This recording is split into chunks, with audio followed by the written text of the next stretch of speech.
now that I have your attention, let's talk about this concept of twin flames, okay? Now, I have had what I believe to be an epiphany about this. Or maybe it's a realization, maybe it's divine wisdom, I don't know. But so in the quote unquote spiritual community, there is the idea of something called the twin flame. So if you have not heard of this concept before, the idea of a twin flame is that basically it's like a mirrored soul. So it's the idea that your soul split in two and you are destined to be with that other half of your soul that exists somewhere in this world. And you will at some point, whatever is the right point, whatever is predestined, you will meet, and that will be the person that you spend your life with. Now, it's usually spoken of in relation to like romantic or love relationships. Other than that, you know, everybody kind of knows what a soulmate is, and a soulmate can be anybody. A soulmate can be your dog. A soulmate can be your teacher. A soulmate can be your mom, your dad. It's just somebody that you meet for your soul's progression. So in whatever this life cycle, in this incarnation, it's somebody that you meet that is a part of your life, even just temporarily, for the purpose of, you know, you learning some lessons, helping you through certain times in life. But a twin flame is supposed to be, again, like the other half of your soul. Now, I've never really thought one way or another about that because, I don't know, I don't really care. I don't really care in the sense that it's like, I don't know.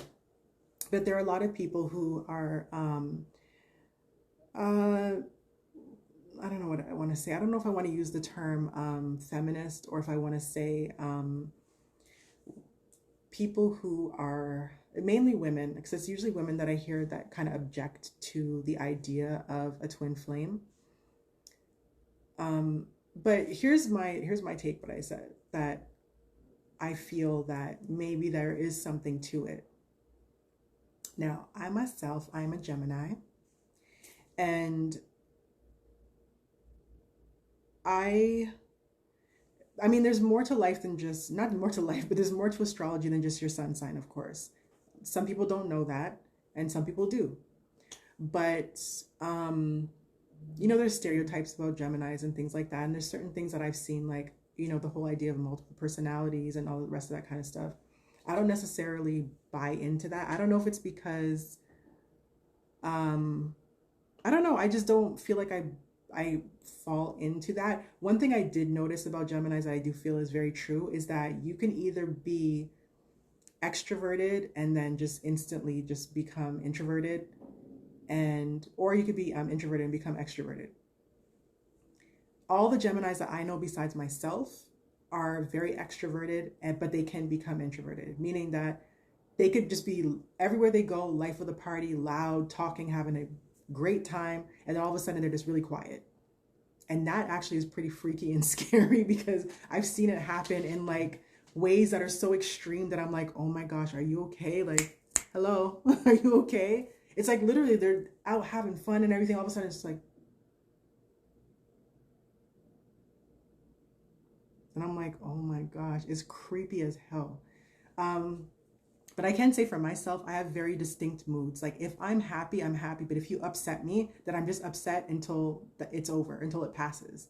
So that can definitely come across as a multiple personality, or however you want to word it. Because if I am in a good mood and someone pisses me off and all of a sudden I'm just there grumpy, it's kind of like, well, what the hell like what happened? Like you were okay like 5 minutes ago and now you're just acting like weird. So from that perspective, I can see why that would look like a multiple personality, but I don't know. Like I said, there's more to people than just their sun sign, and maybe it's just how I've been moving in life, or the things that have been happening to me. And especially in a video that I just did, I was talking about a spiritual awakening. I'm not really going into details, but when you go through a spiritual awakening and you are doing, what's referred to as shadow work and dealing with things that are, buried within you, or things that you have not dealt with in life, experiences. Like I went through a lot in my life and I never actually took time to actually process the experience. So then when it hits you at once, you can end up in depression. You can end up just moody as hell, angry all the time, all kinds of things. But we're not going to get into that right now. This is about the twin flame situation. So the realization that I came to is I'm a very ambitious person. And the reason why I even mentioned the Gemini thing is that one thing that people do say about Geminis is that they do like 50 things at once. And I know my mind is like always going. It's like I'm talking right now, but I'm just thinking about 20 other things that I have to do. So having that type of personality, you tend to like start a lot of different projects all at the same time. Like you might be, I don't know, let's say, I'm trying to think of something. And generally usually artistic people. So not autistic, artistic people. So let's say you want to design clothes. So you might be designing clothes at the same time. You might want to, start a business selling, different types of candy from around the world. And then on top of that, you might have like a, part-time job on the weekend, working at like a carnival or something. It's like you want to do so many things at the same time and often end up doing a lot of things at the same time and not really finishing anything. It's kind of like, jack of all trades, master of none. Like you're just doing a lot. So I myself am learning how to like narrow it down to at least two and focus on two things. Because I can't just do one. If I do one, like I'm gonna go crazy. I'm gonna like start itching or something. It's like going through withdrawals. So the reason why I mentioned that is that was part of the process that made me think about the twin soul thing and twin flame. And I'm a life path 9. That's a whole other story.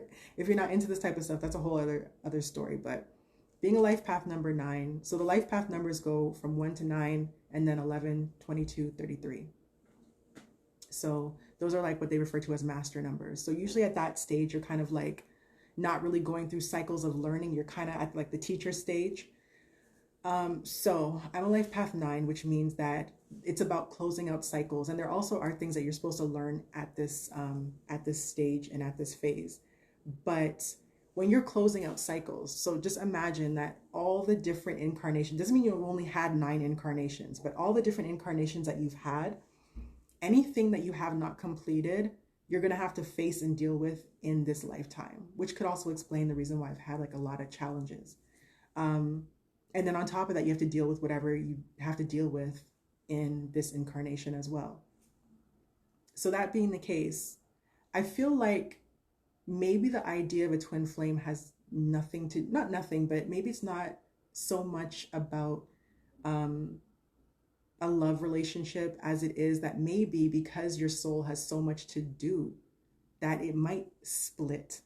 So one part of yourself can go and take care of certain stuff and the other part of yourself can go take care of certain stuff, and then you come back together so that when you leave this earth, you will have completed your mission, so to speak.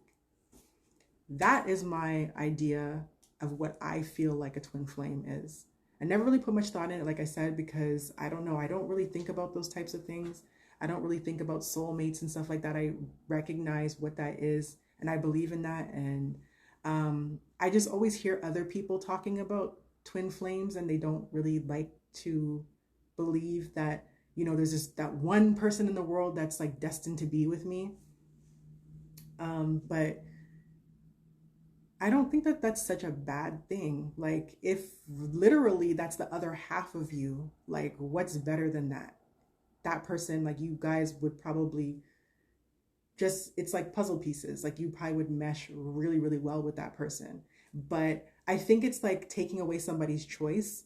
And, from the time that you're born, it's like we fight for our independence. We want to do everything ourselves. Like if you even think about like little children, they want to hold their own bottle. They want to hold their own spoon. They want to climb up the slide and do all these things themselves. They don't want you to help them. It's like, get off of me. I'll do it myself. So I feel like, people don't want to be controlled. They don't want to be told what to do. They want options. So if someone's telling you that literally there's one person in this world that you're meant to be with, I feel like people get turned off by that idea, but it doesn't bother me. I don't really care.